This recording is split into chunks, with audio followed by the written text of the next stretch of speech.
हम बात कर रहे हैं reflection by spherical curved surface, okay, और उससे रिलेटेड एक न्यूमेरिकल कर रहे हैं। न्यूमेरिकल बड़ा इंटरेस्टिंग है, ध्यान से समझना है। हमारे पास एक स्फेयर है, glass sphere of radius R equal to 10 centimetre is kept inside the water, water के अंदर रखा हुआ। Point object O is placed at 20 centimetre, यहाँ से 20 centimetre from A shown in figure. Find the position and nature of image when seen from other side, दूसरी side से देखेंगे तो मतलब बी साइड से हम देखेंगे तो कितना उसका पोजीशन होगा, क्या पोजीशन होगा, नेचर क्या होगा, वो हमको देखना है।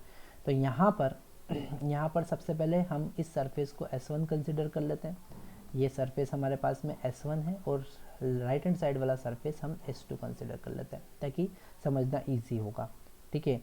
अब अगर हम S1 की बात करेंगे तो यहाँ पर लाइट जो है वो रेयर मतलब वाटर से, मतलब η1 इक्वल टू 4/3 से η2 इक्वल टू 3/2 में इंसिडेंट हो रही है। तो हम बात करेंगे अगर रिफ्रैक्शन बाय S1 से रिफ्रैक्शन की बात करेंगे तो हम फार्मूला यूज़ करेंगे η2/v minus η1/u is equal to η2 minus η1/r। सारी वैल्यू हम पुट करेंगे विद साइन कन्वेंशन। η2 का वैल्यू यहाँ पर 3/2 है, v का वैल्यू हमको फाइंड करना है, माइनस η1 का वैल्यू 4/3 है और u का वैल्यू -20 है। ओके, माइनस क्यों लिया, क्योंकि इंसिडेंट रे की डायरेक्शन पॉजिटिव और उसके अपोजिट, तो यहाँ पर ऑब्जेक्ट से रे ऐसे ट्रांसमिट हो रही है, ऑब्जेक्ट से रे ट्रांसमिट हो रही है तो हमको अपोजिट डायरेक्शन में मेजर करना पड़ रहा है, -20 आएगा। ओके, η2 का वैल्यू 3/2 अगेन, η1 का वैल्यू 4/3 अगेन, और r का वैल्यू +20। प्लस क्यों लिया है, क्योंकि ये राइट हैंड साइड है, ठीक है। आगे सॉल्व करते हैं, ये हो जाएगा 3, इसे हम v1 लिखेंगे क्योंकि ये फर्स्ट इमेज बनेगी बाय S1 और ये फर्स्ट इमेज S2 के लिए ऑब्जेक्ट की तरह बिहेव करेगी। ओके, तो 2v1 माइनस ये हो जाएगा 5 टाइम कैंसिल होगा तो ये 15 हो जाएगा प्लस 1/15। ओके, यहाँ पर हमको 9 माइनस 8 डिवाइडेड बाई 6 मिलेगा न्यूमरेटर में, तो 9 माइनस 8 मतलब कि 1/6, so it will become plus 1/60। Okay, यहाँ से हम 3/2v1 is equal to 1/60 minus इसको हम लिख सकते हैं 4/60, so it will become -3/60। Okay, तो 3 से 3 कैंसिल हो जाएगा, 3/2v1 इज इक्वल टू हमको मिला -3/60, तो ये 3 से 3 हम कैंसिल कर देंगे, 2 से ये 30 टाइम कैंसिल होगा तो v1 का वैल्यू आया -30 सेंटीमीटर। ओके, -30 सेंटीमीटर, ठीक है। तो यहाँ से 20 से हमको पहला इमेज जो मिलेगा वो यहाँ पे मिलेगा 30 पर, ये I1 मिला। ओके, I1 मिला। अब अगर हम U2 कैलकुलेट करेंगे, ठीक है, ज़रा ध्यान से समझना है। अब हम बात कर रहे हैं रिफ्रैक्शन बाय S2, तो हमको B से डिस्टेंस मेज़र करना पड़ेगी। तो B से I1 का डिस्टेंस क्या होगा, हम यहाँ लिख लेते हैं I1 behave like virtual object for S2, I1 behave like virtual object for S2 के लिए वर्चुअल ऑब्जेक्ट की तरह बिहेव करेगा, तो U2 हो जाएगा ये 20 प्लस 30। ओके, 10 प्लस 20, ए और बी के बीच का डिस्टेंस कितना है 20 प्लस 30 50 हो जाएगा, तो -50। ओके, यहाँ पर η2 जो होगा, अब थोड़ा हमको फार्मूला यूज़ करने में ध्यान रखना पड़ेगा। हम यहाँ पर η2 का वैल्यू, तो लाइट कहाँ से इंसिडेंट हो रही है, η2 से इंसिडेंट हो रही है और कहाँ जा रही है, η1 में जा रही है, यहाँ पे तो η1 होगा, है ना, मतलब कि हमको ईटा का वैल्यू इंटरचेंज करना पड़ेगा। तो η2 का वैल्यू यहाँ पर 4/3 हो जाएगा, डिवाइडेड बाई v हमको कैलकुलेट, वापस से ध्यान से समझ लेना आपको, ठीक है।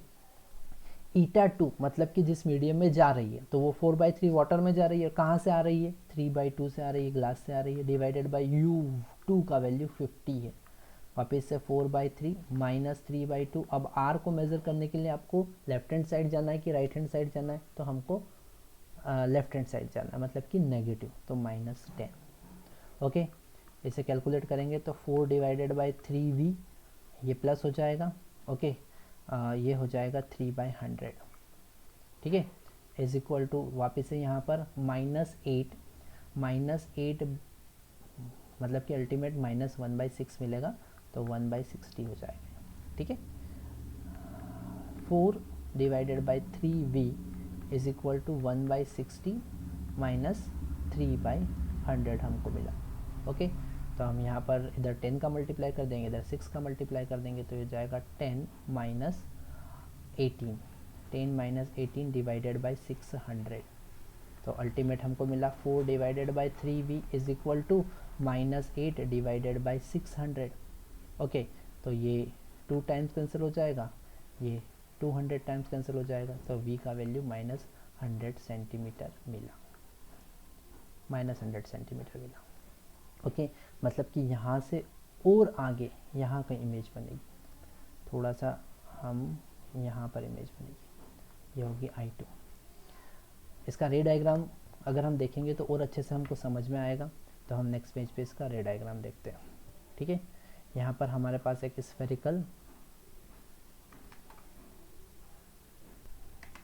हमारे पास एक ग्लास स्फेयर है, और ये है उसका